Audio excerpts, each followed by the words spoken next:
Merci beaucoup. C'est pour nous un plaisir de nous retrouver ici, premièrement, dans cette institution d'enseignement. Nous allons donc devoir débuter notre conférence ici au Collège d'Alipois. La personne qui va répondre éventuellement à vos questions, cette personne s'appelle Freddy Moulumba. Il est à ma droite. Freddy Moulumba, il est directeur général adjoint de la RTNC. À part cela, il est politologue, écrivain, chercheur, journaliste. Il a fait ses études en Belgique, à Mons, où il a décroché une licence en sciences politiques. Donc il est bien outillé. Sans plus tarder, nous allons lui accorder la parole. Écoutez attentivement son exposé sur le thème d'aujourd'hui. Le thème, c'est la réflexion sur la responsabilité des intellectuels congolais dans la crise en RDC.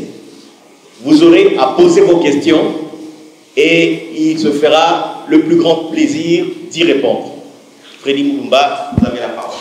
Beaucoup, Monsieur Adam. Je suis très content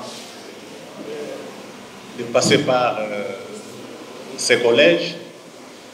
Moi-même, j'ai fait mes études dans un collège catholique qu'on appelait P10, au Kasaï central aujourd'hui. Donc j'ai demandé à ce que je vienne vous parler, parce que c'est vous l'avenir de ces pays.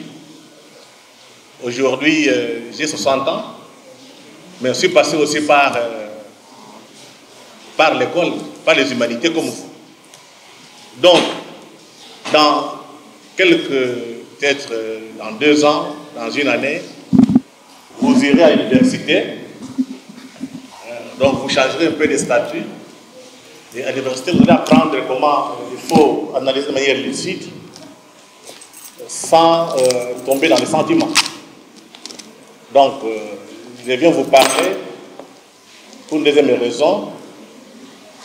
Notre pays est trop riche. Tout le monde en parle. Mais notre population est pauvre.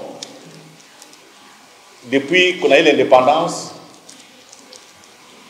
les Congolais et les Congolaises sont dans la pauvreté. Après mes études en Belgique, de retour à Kinshasa, je suis devenu journaliste, j'ai commencé à observer.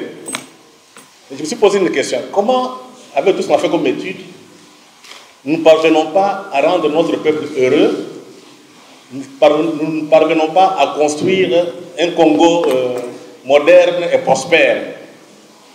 Ça m'a mené à faire certaines réflexions dans les joies de potentiel qui ont abouti à ces petits ouvrages qu'on vient de vous distribuer. Donc, je préfère discuter avec vous. Hein? Vous parlerez librement. En fait, vous savez, le Congo a plusieurs intellectuels. Nous avons des professeurs d'université, nous avons des écrivains, des philosophes, des journalistes. Comment on est arrivé à ce niveau? Pourquoi notre élite intellectuelle n'a rien fait? D'ailleurs, quand vous partez à la cité, les gens vous disent, au moins quand les Blancs étaient là, durant la colonisation, pour ceux qui connaissent, qui ont connu la colonisation, on mangeait et puis on nous frappait.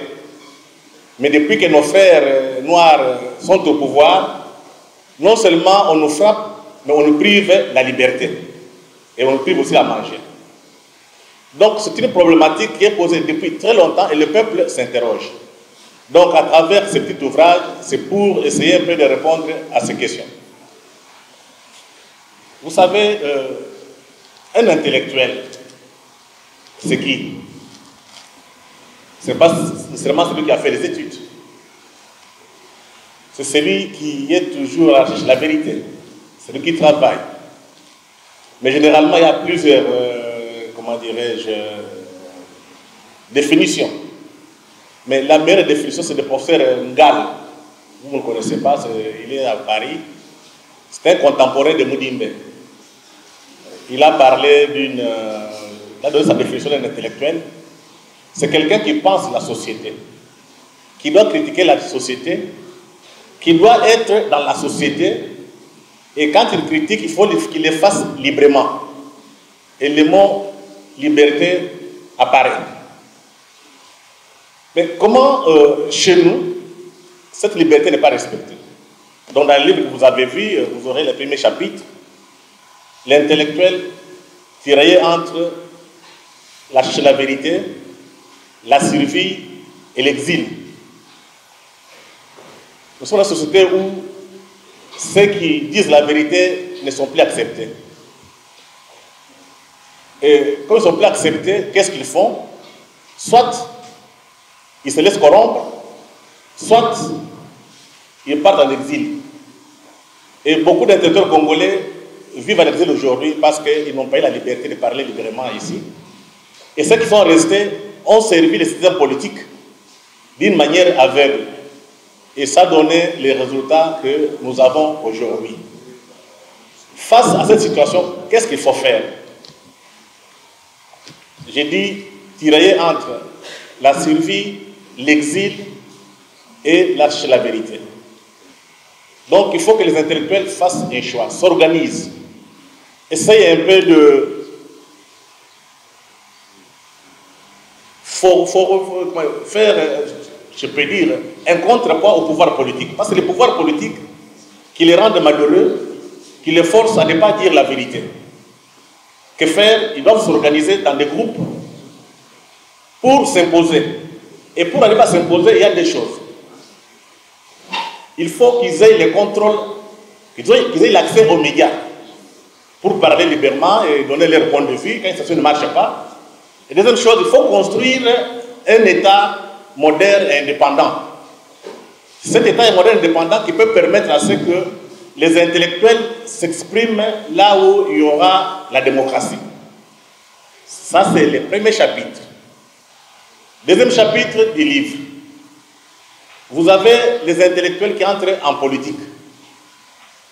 Beaucoup de gens se posent la question, comment les gens avec leur diplôme, quand ils accèdent au pouvoir, pourquoi ils ont échoué? Généralement, quand les hommes politiques, quand les intellectuels entrent en politique, pour la plupart, c'est pour servir les systèmes autoritaires, les systèmes dictatoriaux. Et leur vision en entrant en politique, ce n'est pas pour travailler pour les pays, pour rendre notre peuple heureux. Ils entrent en politique pour manger. Voilà pourquoi beaucoup qui accèdent au pouvoir, premier réflexe, s'acheter une voiture, une maison, avoir un compte en banque. En disant, si demain je ne suis plus au pouvoir, je vais vivre comment? Donc, on n'attendait pas des intellectuels qu'ils accèdent à la mangeoire, donc pour manger.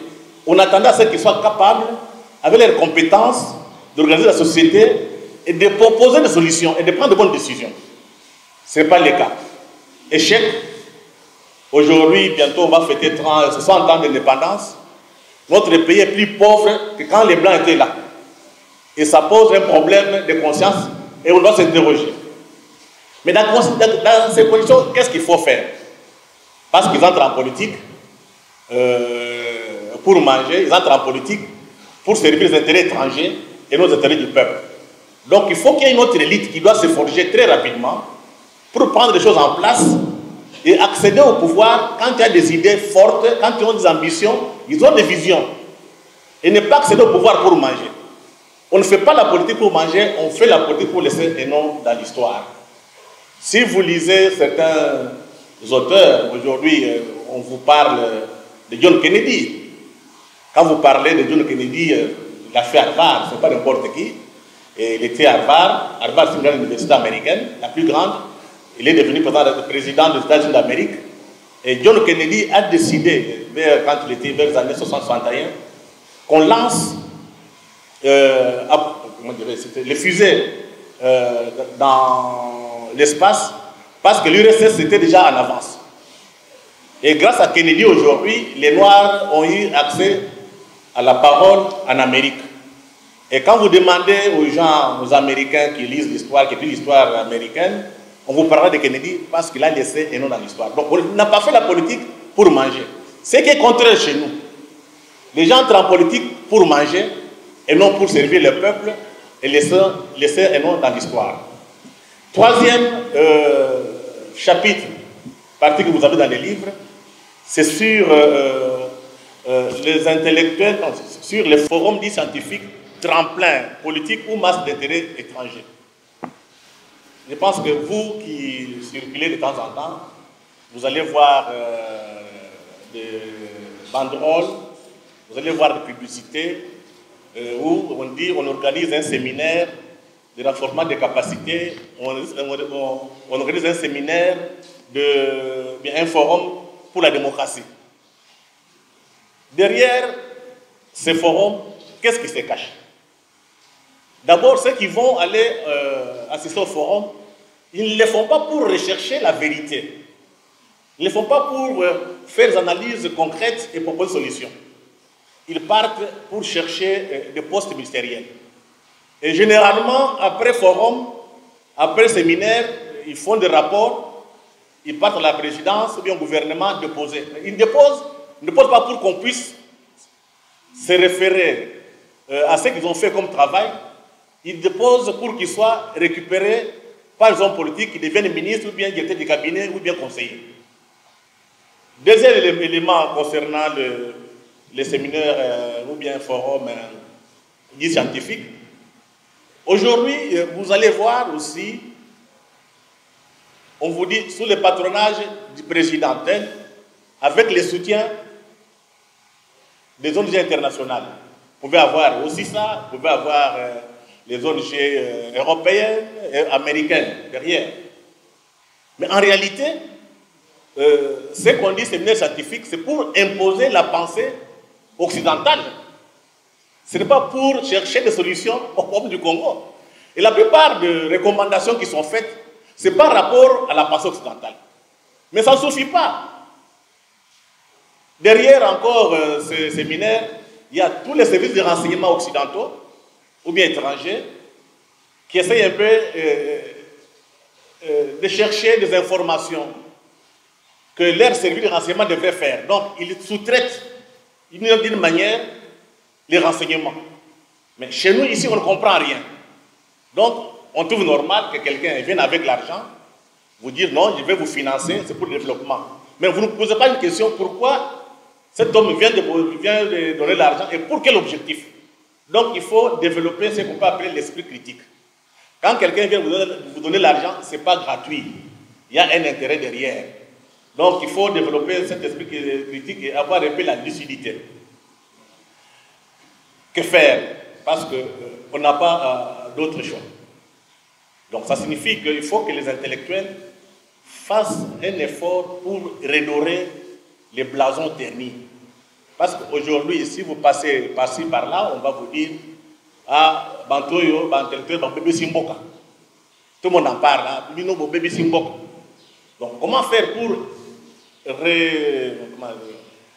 redorer les blasons ternis? Ça signifie qu'ils doivent qu'ils s'organisent.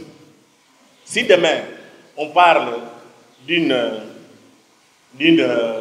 d'un séminaire, il faut que les gens se retrouvent pour poser les problèmes de société entre les politiques et les scientifiques et essayer un peu de trouver des solutions pour que la société, les biens de la population s'améliorent.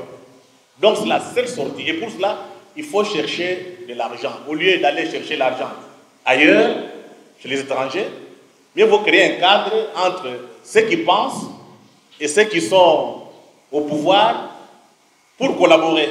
Mais on ne collabore pas pour se mettre longtemps au pouvoir éternellement. On collabore pour les biens du Congo et les biens de notre population. Le quatrième chapitre du livre que vous avez est sur une question que je me pose. J'ai observé ici, quand un musicien meurt, derrière moi c'est Papa Wemba, Lutumba, tous les grands que vous connaissez, le gouvernement congolais et l'État congolais dépensent beaucoup d'argent.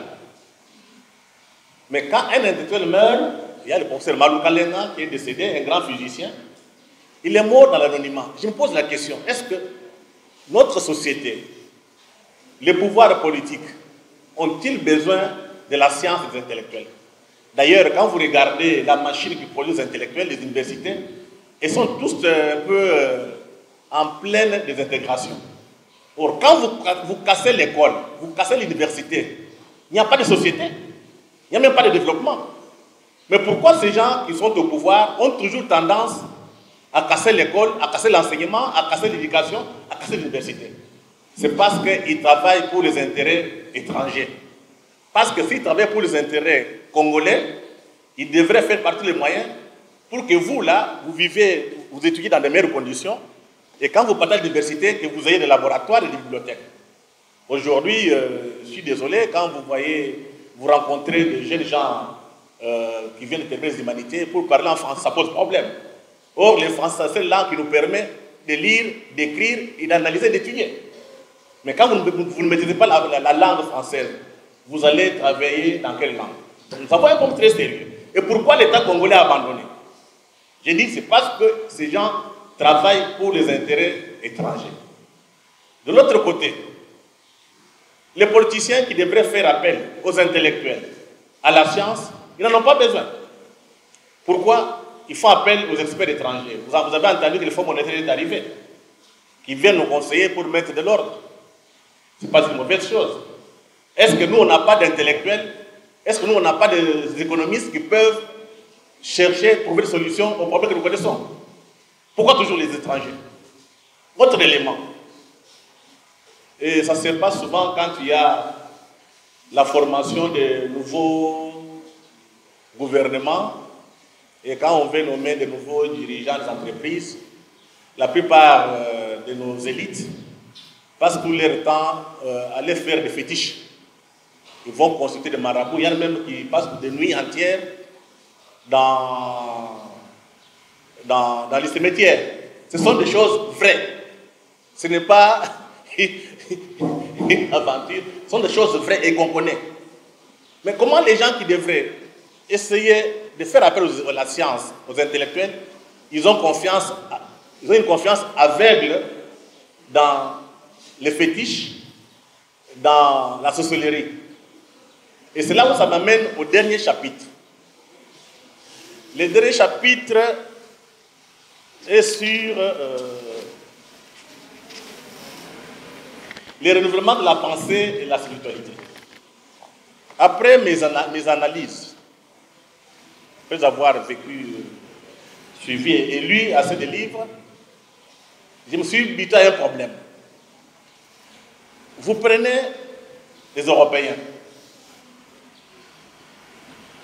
prenez l'exemple des Allemands, parce que maintenant c'est la grande puissance économique en Europe. Dernièrement, j'étais en Allemagne. J'ai vu que les Allemands sont très rigoureux, organisés et travailleurs. Je suis parti voir dans leur philosophe. Donc, il y a la pensée qui est forte en Allemagne. Et malheureusement, nous, la pensée que nous avons eue, ce n'est pas une pensée congolaise. C'est une pensée qu'on nous a imposée à l'extérieur. Vous tous ici, vous connaissez tous les grands philosophes européens. Jean-Paul Sartre, encore qui... René Descartes. Mais je peux vous poser une question. Qui peut me citer un philosophe congolais?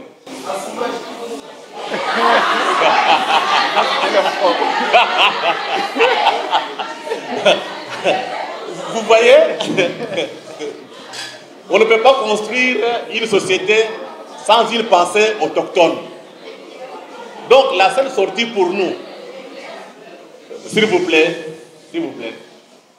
la seule sortie pour nous, vous devez commencer à apprendre nos philosophes congolais, mais aussi africains.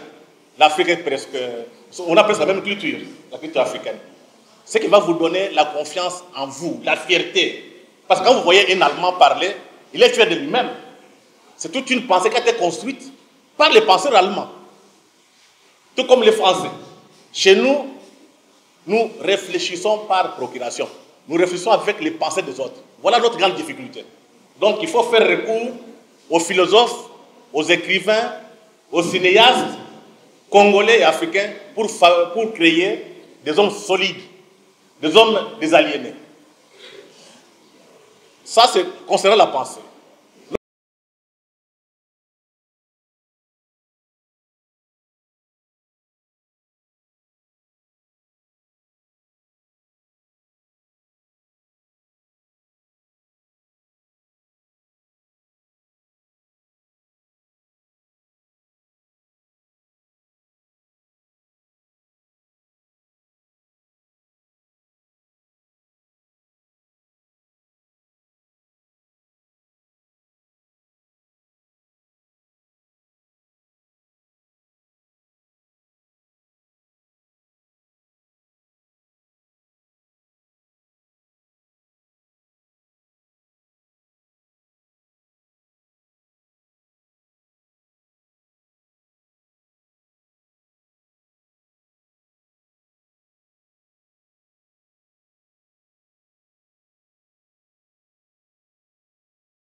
J'ai eu un conflit avec un prêtre.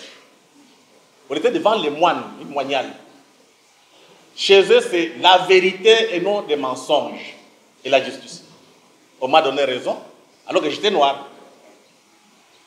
C'est parce que eux, ils voulaient dire la vérité et que la vérité triomphe.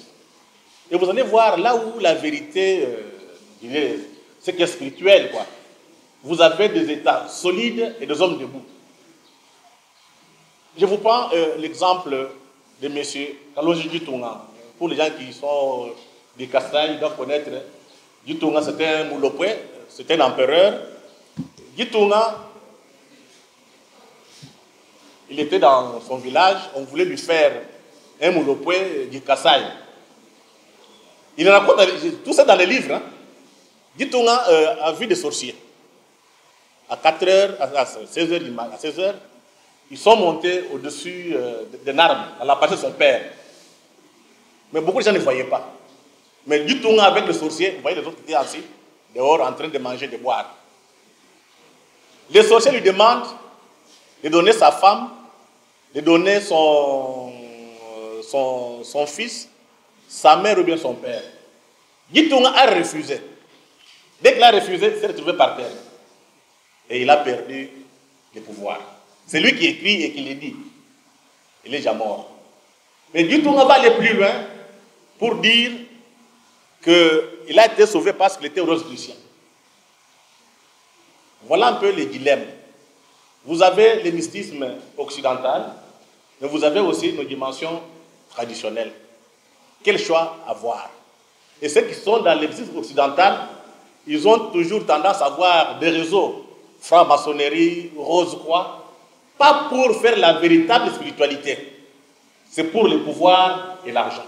Voilà les questions dans lesquelles nous nous trouvons aujourd'hui. Il y a l'affrontement entre ces loges étrangères chez nous. Donc, ce qu'il faut faire, il faut une véritable spiritualité qu'il faut s'imposer. Ça signifie quand vous priez, il faut prier correctement, hein, et lire la Bible profondément, contempler et méditer pour que ça ait un impact sur votre attitude et votre comportement. Pas faire du superficiel. Et du côté de nos villages, ceux qui sont dans nos situations mystiques, vous savez, j'ai parlé avec les chefs, l'empereur Matayav. Mwatayavu, c'est un empereur de Lunda, au Katanga. Je vais terminer. Les Lunda sont en Zambie, au Congo et en Angola. Mwatayavu va me dire un chef coutumier, un véritable empereur ne peut pas être un sorcier. Donc ça signifie que dans nos mysticismes congolais ou bien africains, il y a une part qui est positive. L'exemple de Père Moufoulouf Louabo, pour ceux qui connaissent Père Moufoulouf Louabo, il avait écrit l'anti-sorcier. Donc chez nous au village, il y a des gens qui ont un pouvoir. Quand vous venez, ils vous voient et peuvent vous chasser. Donc il faut ce travail-là qu'on doit refaire. Mabi Kalanda a déjà fait avec Tchakani. Mais il faut continuer. C'est quand nous aurons nos propres comment dire, gnoses, c'est un peu pour les enfants, nos propres dimensions mystiques, que nous serons des hommes debout. Voilà pourquoi j'ai écrit ces petits livres. Je n'ai pas le monopole de la vérité. C'est mon point de vue. Donc je l'ai mis sur la place publique, qui est des débats. Ceux qui ne sont pas d'accord peuvent critiquer. C'est comme ça que la science évolue. Je vous remercie.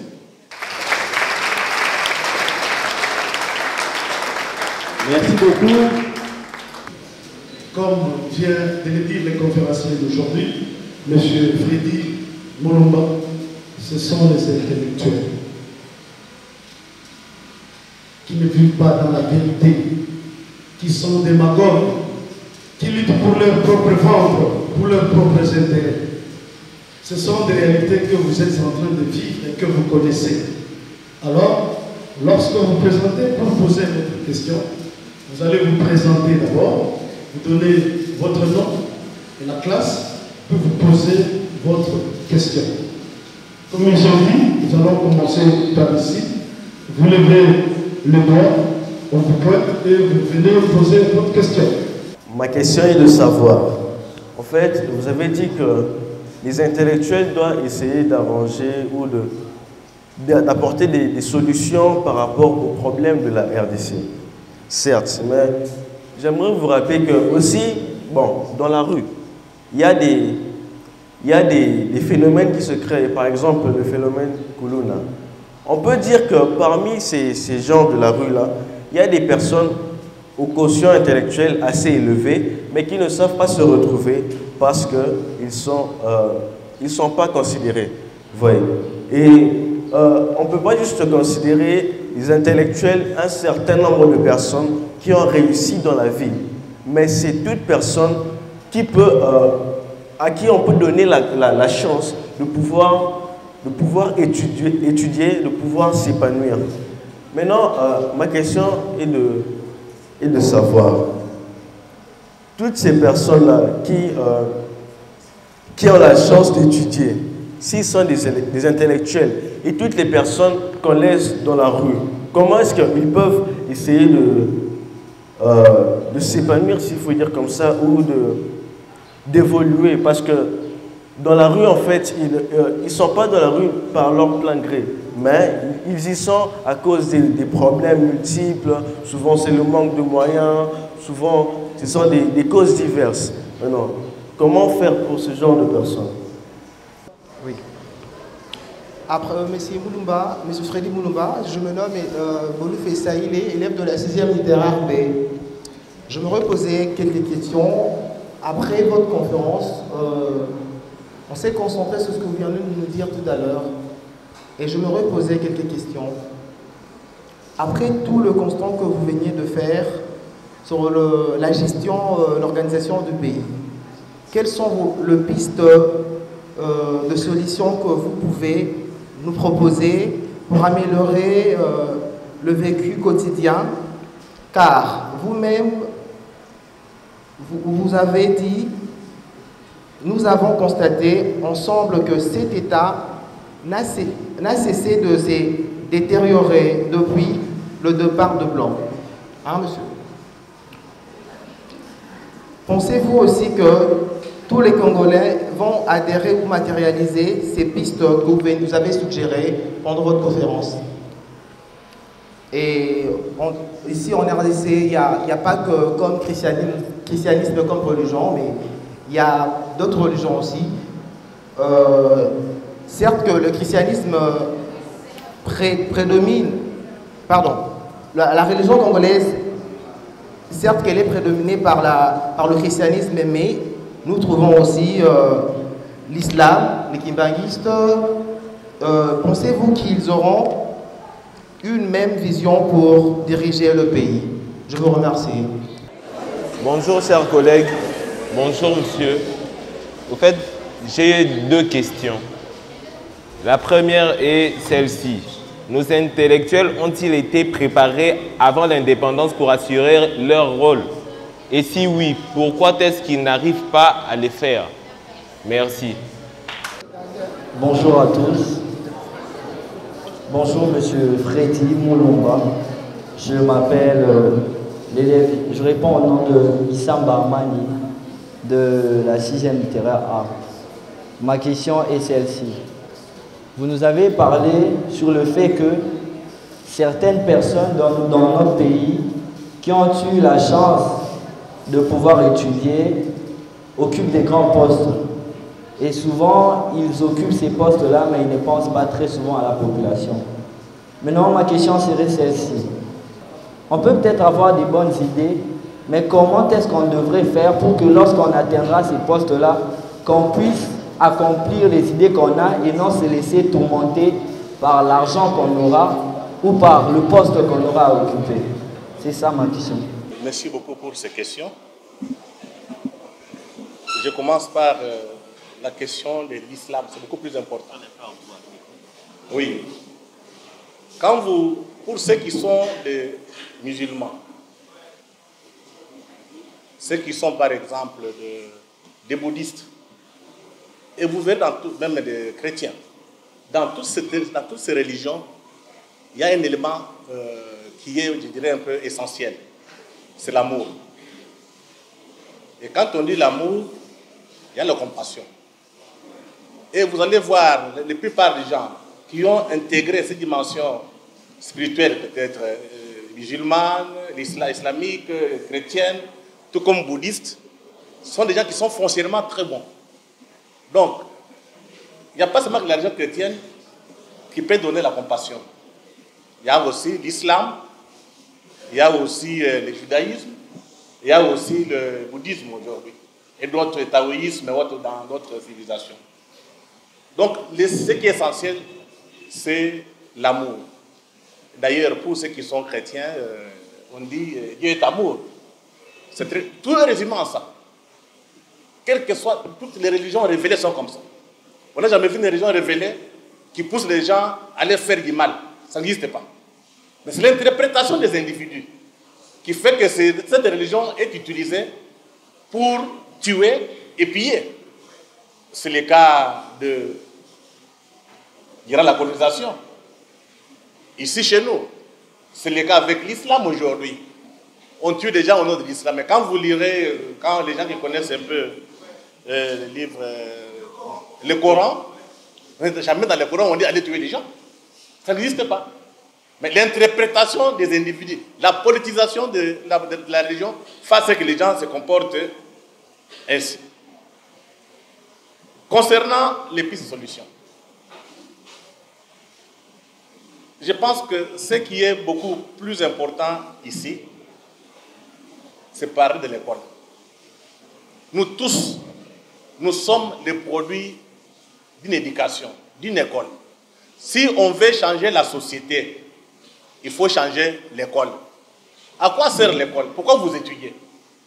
Vous n'étudiez pas pour chercher l'argent, pour vivre correctement. À travers l'école, à travers l'enseignement, à travers l'éducation, on permet à une société de vivre, de survivre même. Vous mourrez, vous transmettez les valeurs à vos enfants, et ainsi de suite. C'est ça l'importance de l'école. Ce n'est pas pour travailler dans un bureau, avoir une voiture, une maison, avoir une femme ou bien un mari. C'est permettre à une société de survivre à l'individu en quelque sorte.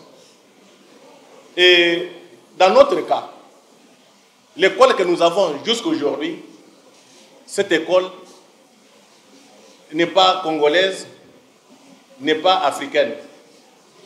C'est une école où bien l'enseignement qu'on a hérité de la colonisation.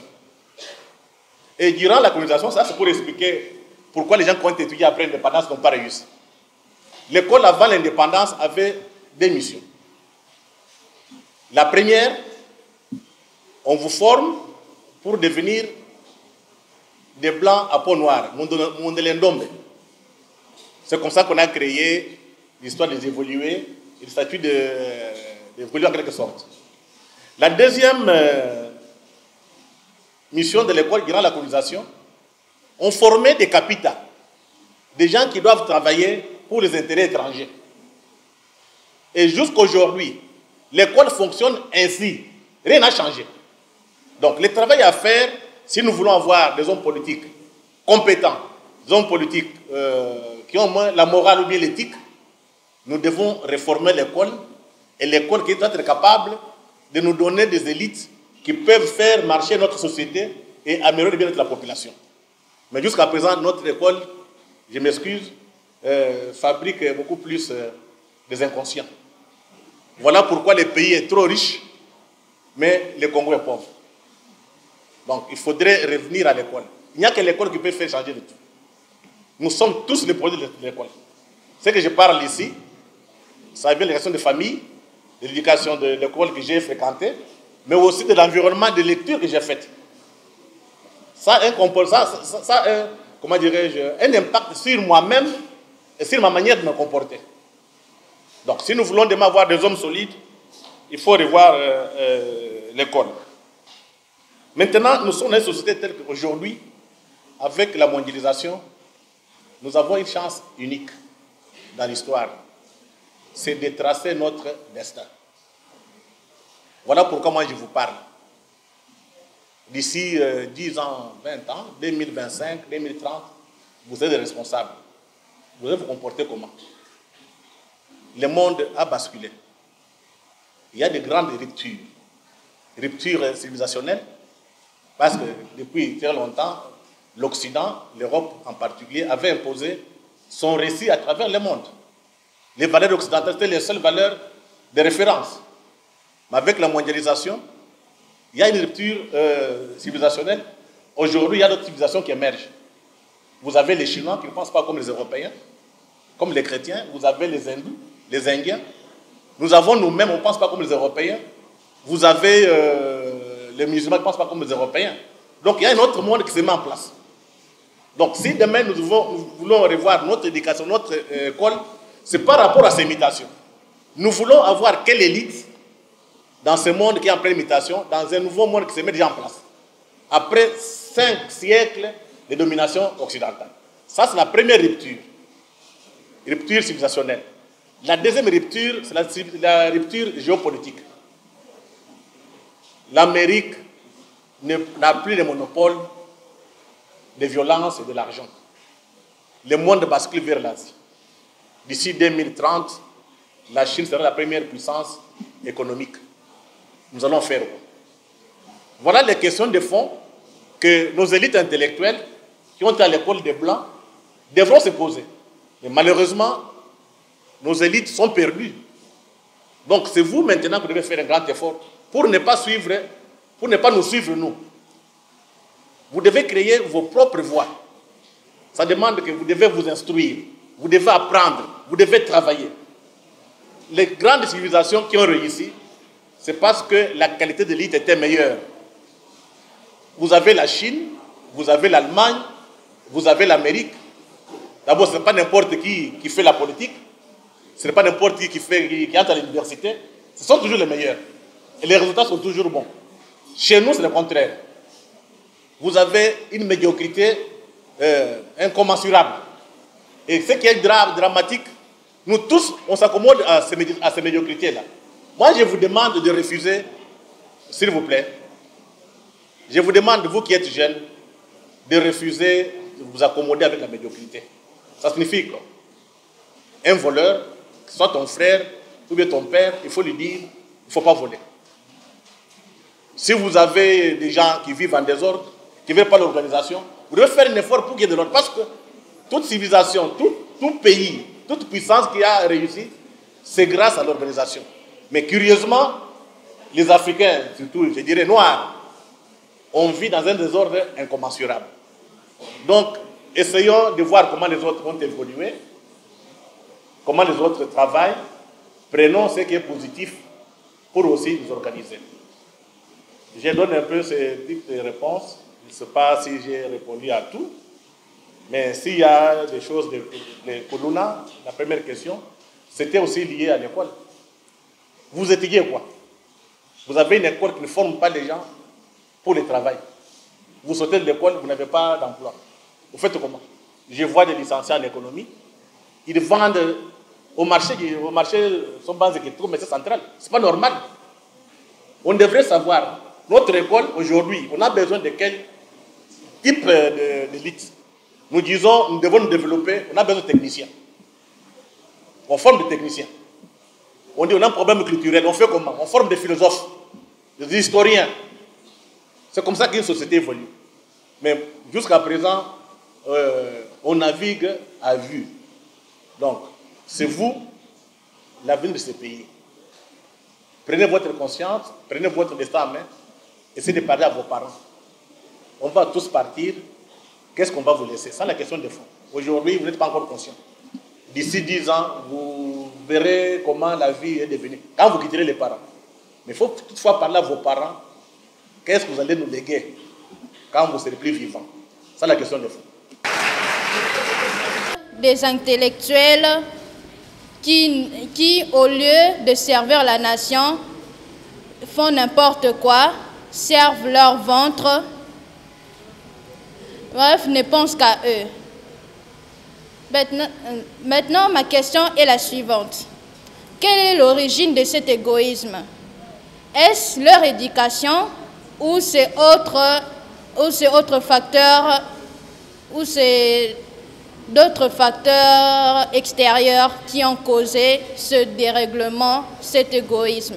Je m'appelle Consigne, je suis élève de la 6e biochimie. Ma question est la suivante. Vous avez eu à parler des étrangers. J'aimerais savoir de quelle manière notre gouvernement travaille pour les étrangers. Lilonga Mbengo Esther de la 6e année maths physique. Vous nous aviez parlé du Forum pour la démocratie et vous nous aviez aussi dit que nous devions redorer le blason technique. Ma question est la suivante. Bonjour, je suis Machimba de la 6e terrain B. Comme vous l'aviez si bien dit dans votre livre, notre pays a été détruit par la médiocrité de ses élites intellectuelles qui ont eu en charge la destinée politique, économique, culturelle et spirituelle de notre pays depuis notre accession à l'indépendance. La question est la suivante. Comment faire pour redorer l'image de ces intellectuels et améliorer notre pays en luttant contre la médiocrité? Bonjour à tous. C'est l'élève Kongolongo Dié de la 6e biochimie.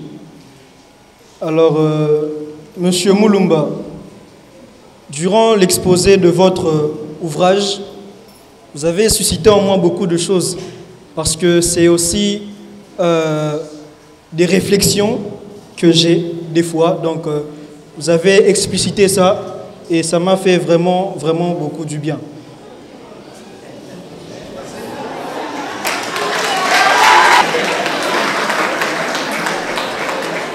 D'abord, avant de poser ma question, j'aimerais me faire dédicacer le livre. Voilà. Il y a beaucoup de fléaux dans notre société qui sont causés par des intellectuels. Si on commence à les citer, on va y passer la nuit. J'aimerais savoir pourquoi le pouvoir politique qui est dirigé par des intellectuels bloque d'autres intellectuels pour l'essor du pays qui est le nôtre.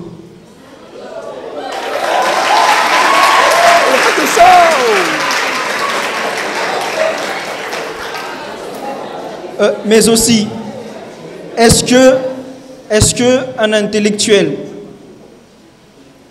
lambda comme n'importe qui dans la salle, qu'est-ce qu'il peut faire pour avoir accès aux médias? Vous avez eu accès aux médias qui est le livre et vous êtes un cadre à la RTNC.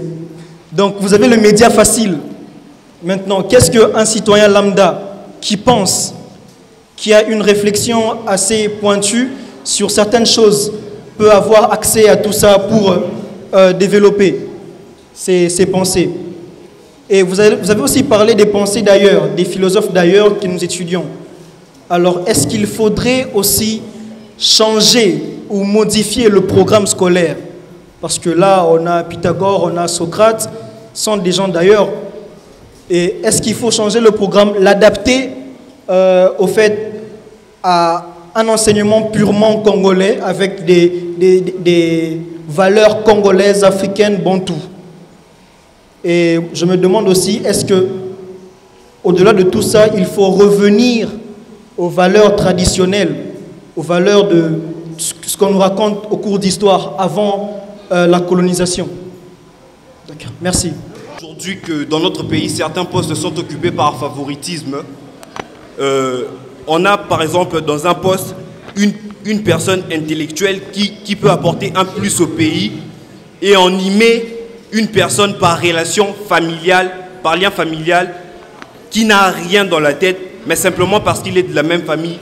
Je voulais savoir comment pouvons-nous réagir face à cette menace, parce que ça en est une. Moi, je suis journaliste. On a le temps d'avoir les informations, de communiquer à l'opinion. La plupart des chefs d'État africains, ce que je connais, les Africains francophones, quand ils accèdent au pouvoir, ils sont cooptés par les loges occidentaux. Que ce soit franc-maçonnerie, Rose-Croix, il y a encore des loges japonais. Et quand vous êtes au pouvoir, vous n'avez pas de compte à rendre au peuple. Parce que si quelqu'un a l'ascendance sur toi, l'ascendance mystique, c'est cette personne-là qui vous contrôle. Donc vous allez tenter, vous allez faire par tous les moyens pour les satisfaire. Vous n'allez pas satisfaire la population. Nous nous trouvons dans cette situation où la plupart des dirigeants africains, francophones, sont conscients que ça ne marche pas. Mais ils ne font rien. Donc il y a des liens quelque part qui les empêchent de faire des choses pour leur propre pays. Comment mettre fin au favoritisme? Il n'y a pas autre chose. Tous les pays qui ont réussi, toutes les puissances qui ont réussi, c'est quand il y a eu des règles, des normes et des principes, avec l'éthique. Ce n'est pas n'importe qui doit accéder au pouvoir. Il y a d'abord une sélection naturelle. Ce sont les meilleurs. Je vous prends l'exemple de la Chine. La Chine était pauvre. Aujourd'hui, vous voyez que la Chine a émergé. C'est parce que, dès le départ, les partis communistes chinois ont sélectionné les meilleurs. Quand vous terminez les études aujourd'hui, comme vous là, l'État chinois fait passer un test à tous les premiers de toute la Chine. On sélectionne les premiers, on passe les tests. Après test, on va encore sélectionner et puis on vous oriente, soit vers les sciences exactes, maths, physique, chimie, électronique, tout ça. Et ceux qui peuvent avoir d'autres compétences, ils peuvent aller dans les sciences sociales, philosophie et autres. Donc c'est le gouvernement chinois qui prend cette décision-là et qui l'impose parce qu'il veut avoir des élites capables de faire tourner l'État chinois. Ce n'est pas le cas chez nous. Chez nous, quelqu'un se réveille le matin, il est ministre. Ça pose un problème. Parce que pour être ministre, il faut voir ce qu'on appelle le background, il faut avoir l'expérience. Mais vous n'avez pas d'expérience, vous retrouvez ministre, vous allez faire quoi? Voilà pourquoi ça ne marche pas.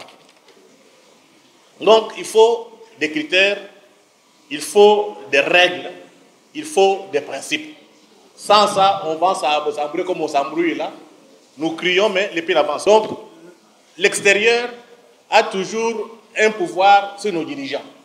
Mais concernant notre pays aujourd'hui, pour la toute première fois dans l'histoire du Congo, il y a une rupture.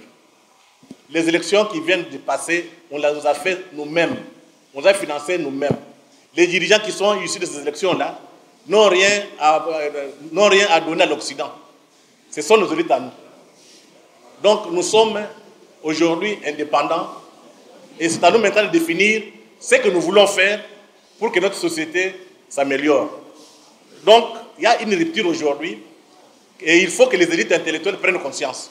Malheureusement, il y a encore certains qui estiment qu'il faut aller encore voir les Mundele pour qu'ils nous aident à nous développer. Donc, il faut changer la mentalité, changer l'imaginaire. D'autres questions? D'après les intellectuels. Oui, comment mettre en pratique ce qu'on a appris ou exploiter toutes les connaissances qui sont en notre possession, parce qu'au bout, on peut éventuellement être tué. Oui, je pense qu'il y a un mot qui arrive, la peur. Notre élite s'est confrontée à deux choses. La première, à deux peurs. La première peur, c'est perdre des privilèges. Quelqu'un qui a un bon poste, qui est DGA, DG, ministre, qui a un bon salaire, qui roule dans une belle voiture, et s'il est devant la vérité, il fait les calculs, est-ce que je peux abandonner mes privilèges et dire la vérité, ou bien je m'accommode avec la médiocrité. Donc nous sommes dans cette situation-là. Il y a l'autre élément, nous sommes un peuple traumatisé. Je ne sais pas si vous pouvez rendre compte, depuis la colonisation, on a connu un passé douloureux. Et quand vous parlez avec tout Congolais, on dit on va vous tuer. Faites attention, on va vous tuer. C'est tout ce qu'on a accumulé comme traumatisme pendant la période coloniale. D'abord pendant l'esclavage, pendant la période coloniale, qui s'est transmis aujourd'hui, ça vient de nos parents. Parce que nos parents ont vécu pendant la période coloniale. Et quand ils veulent éduquer leurs enfants, ils transmettent inconsciemment. L'exemple, c'est les fouets. Il y a dans d'autres civilisations, on n'utilise pas les fouets pour éduquer les enfants. Mais chez nous, on utilise les fouets. D'où viennent les fouets? C'est un héritage colonial. L'autre cas, c'est le cas de Lumumba. Je sais pas, vous pouvez vous imaginer, quand vous grandissez, on vous dit, on a tué quelqu'un, on l'a coupé en morceaux, on a pris son corps, on a mis derrière son corps, on a mis dans l'acide sulfurique, et puis il y a quelqu'un qui sort là-dedans. Inconsciemment, vous êtes traumatisé. Voilà pourquoi on a peur de parler. Parce qu'on va mourir, hein, ou bien on perd les privilèges. L'autre. Vous avez soutenu que notre gouvernement, ou certains, travaillent pour les intérêts étrangers. Comment ça se fait qu'ils travaillent pour les intérêts étrangers? Est-ce que vous pouvez le prouver, nous expliquer? Oui, ça ne demande pas de preuves. Je pense que vous suivez les informations. Et vous savez, quand un chef d'État congolais dit non, il y a des menaces. Quand il dit oui, il est avec les autres. Et quand ils sont avec les autres, ils ne travaillent pas pour le Congo, nous sommes pauvres. C'est une des preuves, vous le vivez. Parce qu'on ne peut pas comprendre un pays comme les nôtres, trop riches, vous êtes pauvres. Les Libanais, les autres, ils viennent, ils s'enrichissent. Vous êtes là pour chercher à manger. Et vous allez trouver que la plupart de ces dirigeants sont en complicité avec les étrangers. Ce sont des réalités. Il n'y a pas de preuve à donner, je pense que vous les vivez. Il reste trois questions. Comment trouver des solutions aux maux engendrés par la corruption? La politique? La corruption. Oui, il y a l'éducation. Il faut éduquer les gens. Moi, je ne vois pas autre chose. Moi, je me rappelle, j'avais 5 ans. C'est pendant cette période qu'on parlait de corruption. On disait, on coupe les lèvres. Tu vois, moi j'étais enfant, je ne savais pas ce que on va prendre les lèvres, on coupe. Non, on te corrompt. J'avais 5 ans. Donc c'est l'éducation qu'on a acquise. Parce que l'exemple qui est frappant, vous avez un papa, vous avez votre frère, votre cousin, votre neveu, votre oncle. Dès qu'il prend l'argent de l'État, il rentre à la maison, tout le monde est content. Personne n'a le courage de dire à son papa, à son père, papa, ce que tu fais c'est mauvais. C'est parce que dans notre culture, on trouve normal. Pourquoi on trouve normal? Parce que l'État, c'est un instrument étranger, un instrument de prédation, un instrument de répression. Donc, quand quelqu'un a de pouvoir, c'est une chance. On casse l'État. Bilok, il y a l'État. C'est l'exemple. Or, l'État, c'est nous tous. Donc, cette histoire, il faut rééduquer les gens. L'État, c'est nous-mêmes, c'est nous tous. Quelqu'un ne peut pas prendre l'argent de l'État et vous le regarder. Il est voleur, c'est les biens publics, il doit remettre à la caisse. Et pour cela, il faut qu'il y ait une justice qui doit poursuivre ces gens. Donc, la sanction pénale au parquet, mais aussi la sanction sociale. Nous sommes dans un pays où les voleurs sont adulés. Préso, quand ils viennent dans un deuil, tout le monde est debout. Mopao. Mais quand vous êtes correct, on ne vous respecte pas. Donc, il faut rééduquer les gens, leur donner des valeurs morales et l'éthique. Et dire aux gens, aux jeunes, la vie, ce n'est pas les biens matériels. Il y a autre chose à avoir dans la vie que l'argent. L'argent ne fait pas le bonheur. Il y en a qui ont beaucoup d'argent qui ne dorment même pas. Donc, c'est ça l'éducation qu'on doit donner à nos enfants. Mais ici, aujourd'hui, on nous a dit, chaque personne, chaque Congolais aujourd'hui, il ne voit que l'argent. S'il n'a pas d'argent, il n'est pas tranquille. Donc, nous devons rééduquer nos masses. Donner une autre façon de voir la vie. Et ça demande quoi? Une dimension philosophique. Donc, il faut nos philosophes du village. Il y a des gens au village, et je prends un exemple, l'exemple du roi Kuba, Nimulukengo. Il me disait, chez nous, on dit, les chefs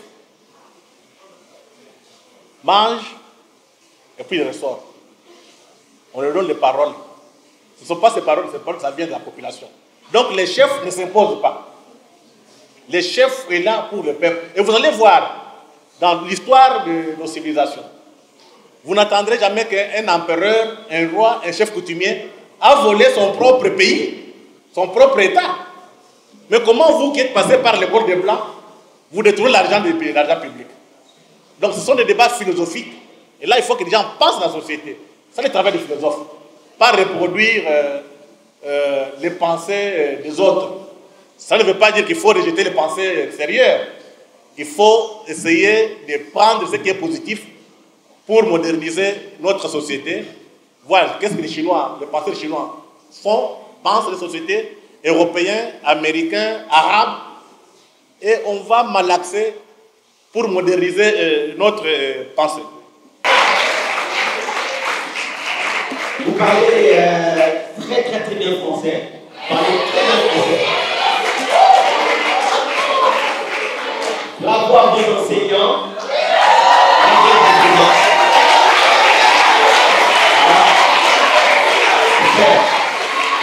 Vraiment, merci beaucoup.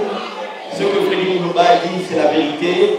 Dans certaines universités, s'il vous plaît, dans certaines universités, bientôt vous serez à l'université.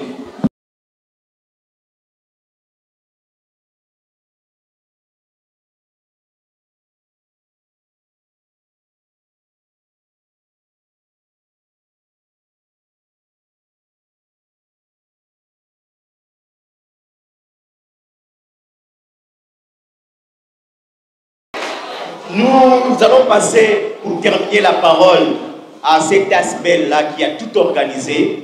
C'est l'aspect jeunesse consciente. On va passer la parole donc au coordonnateur Patient Mouyaya pour terminer.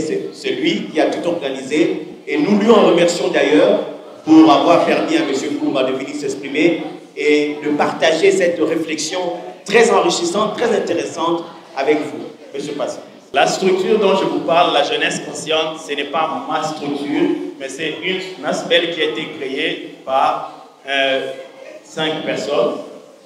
Les 5 fondateurs de la structure jeunesse consciente sont tous anciens de Saint-Georges. Nous avons créé la structure pour de jeunes et nous existons, ça fait, depuis 2009, au jour d'aujourd'hui, ça fait combien d'années? Merci beaucoup. Et 11 ans, nous avons fait beaucoup d'activités. Puisque notre secteur d'activité, notre priorité, c'est la jeunesse. La jeunesse, nous, on n'a pas des t-shirts à distribuer, nous, on n'a pas d'argent à distribuer, mais tout ce que nous, on distribue, c'est l'intelligence, c'est le savoir. Tout ce que nous, on distribue, tout ce que nous, on peut faire, c'est la sensibilisation de jeunes, la sensibilisation de mamans, la sensibilisation de femmes, comme je venais de voir avant qu'on puisse commencer ici. Alors, ce que je vais vous demander, il y aura à la fin, comme nous sommes déjà à la fin, vous aurez des dépliants pour savoir en détail ce que nous faisons, notre champ d'action. Le siège de la structure, c'est sur l'avenue Lusambu. Lusambu, c'est le siège de la structure. Si vous voulez nous voir plus de détails sur l'aspect jeunesse consciente, il y a des dépliants qui vous seront distribués dès que nous clôturons. J'aimerais me rassurer aussi qui ont écrit leur nom sur une liste de présence qui a circulé. Je crois que tout le monde a écrit son nom. Ok, merci. Si vous voulez, comme dans 5 ou 6 mois, je pense que vous ne serez pas à l'école, vous n'aurez pas des uniformes, vous serez des étudiants. Et vous aussi, vous pouvez faire partie de la jeunesse consciente si vous voulez. Alors, tout ce qui vous intéresse concernant la jeunesse consciente, comme nous ne pouvons pas prendre assez de temps, nous allons en discuter dès que la conférence va prendre fin, au moment où nous serons en train de vous remettre les dépliants. La jeunesse consciente est constituée des élèves, est constituée des étudiants et est constituée des travailleurs, des gens qui sont en train de travailler. Alors, vous constaterez que nous sommes un samedi, il y a un échantillon qui est là dans la salle, que vous avez vu derrière. Il y a d'autres aussi qui sont au travail et d'autres qui sont dans l'auditoire en ces moments-ci. Alors, merci beaucoup pour votre attention très particulière et soutenue. Merci pour l'intelligence dont vous avez fait montre tout au long de cette conférence. Merci pour votre élocution. Au nom de la jeunesse consciente, nous remercions le collège Alingwa pour l'entrevue du frère qui a accepté à ce que cette conférence puisse avoir lieu. Tous mes remerciements, merci beaucoup, bon week-end. Aux filles, je dis bonne fête de la femme. Merci.